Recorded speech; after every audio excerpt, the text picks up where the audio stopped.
Hello class, I am happy to be presenting to you this video on section 2036. Last week we started looking at what is included in the gross estate under three code sections 2033, 2040, and 2041. As a recap, section 2033 is property the decedent owned at death that is controlled by the decedent's will, and using shorthand we called it probate property. Further, if you recall, a living trust avoids probate so that section 2033D is not applicable. In this first illustration, we have a setup of a living trust. And this is where D sets up this trust, and he is the trustee and has retained power to revoke in this trust. There's income to D for life, and the remainder is going to specific general and for residuary gifts. So this is a typical living trust. One of the code sections that we'll look at this week will work to pull into the gross estate certain property in living trusts that gave benefit until death. So while these living trusts avoid probate, they do not necessarily avoid getting pulled back into a gross estate. As we discussed in week 5, section 2041 applies to property that the decedent never owned.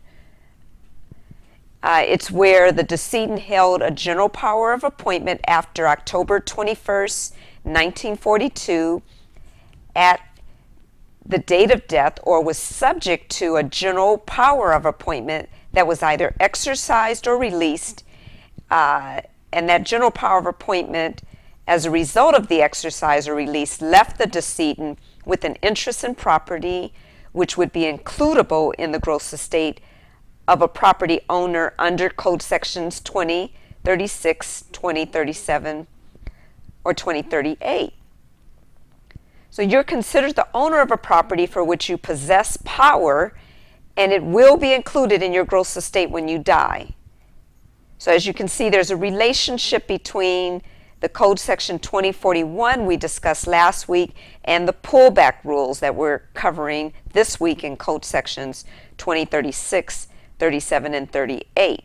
And those code sections are referred to as pullback rules because they are property interests in question, the ones that the decedent transferred during the decedent's lifetime, but kept some strings attached with respect to that property.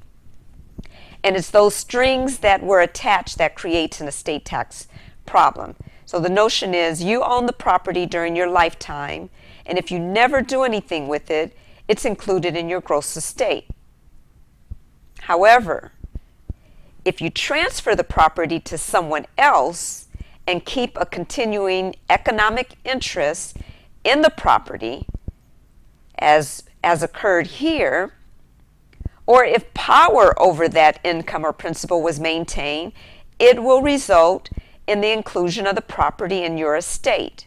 The power occurs when you have control over the beneficial enjoyment, and it's when that beneficial enjoyment begins. However, it must be a retained general power of appointment, and we talked about that. Retained is one where the grantor sets up the trust and has retained, say something like has occurred here, income for life. That's a retained power. Now there are two exceptions to having a retained power of appointment, and that's where the power is held with the creator of the party, creator of the trust, or power held with an adverse party. The retained power means, again, you own the property, you made a transfer, and you retain some type of interest. So section 2041 again has rules similar to the pullback rules code sections, but they are different because pullback rules relate to retained interests or retained powers. So coming back to this illustration, keep in mind that the initial transfer into the trust may or may not have gift tax consequences. To have a gift for gift tax purposes, it must be complete. So with this living trust, there are no gift tax consequences because the transfer is not complete, in that D maintained dominion and control over this trust. Now, if we go to another example where we have an irrevocable trust, and we're going to say that D set this up, but this time D is going to be the trustee, but this trust is irrevocable. There's income going to D for life, and remainder again is in the form of specific general and residuary gifts. Well, this means that at the time that D transferred the property into the trust, the remaining portion was given away. And that remaining interest in the trust was considered at that time a completed gift, unlike the gift up here with the revocable trust where it was not complete. However, this retained income by D, who set up the trust, is not a gift. So the actuarial value of the remainder is a gift, like we said, for gift tax purposes. But this is a setup in which D has retained an income interest, and that causes Section 2036 to pull back the entire value of the trust into D's estate. Section 2036 pulls back the entire interest since the retained interest was kept. Now, if you recall from the estate tax calculations a number of weeks ago, if something is pulled back into the estate under the pullback rules, and if the initial transfer resulted in a taxable gift after 1976, then it will not be an adjusted taxable gift once you get to the point where you have to calculate the estate tax liability. So the three code sections, 2036, 2037, and 2038, with section 2036 in particular, pulling back into the estate the underlying property. And I said I wouldn't go into a whole lot of detail with those 37 and 38 in this video, but 37 pulls in certain reversionary interests being controlled by virtue of the reversion or control by the decedent. And 2038 pulls back into the estate any property interests with respect to which the decedent retained the power to revoke, alter, or modify the transfer in any way, which is the interest that can be changed, basically. So next we'll go to illustration, the next illustration. And in this illustration you have successive interests in property. Section 2036 is dealing with the income interest. As you can see here, 2037 is dealing with certain reversionary interest. The reversionary interest goes back to the grantor. You don't see the grantor here, but the grantor is up here, basically.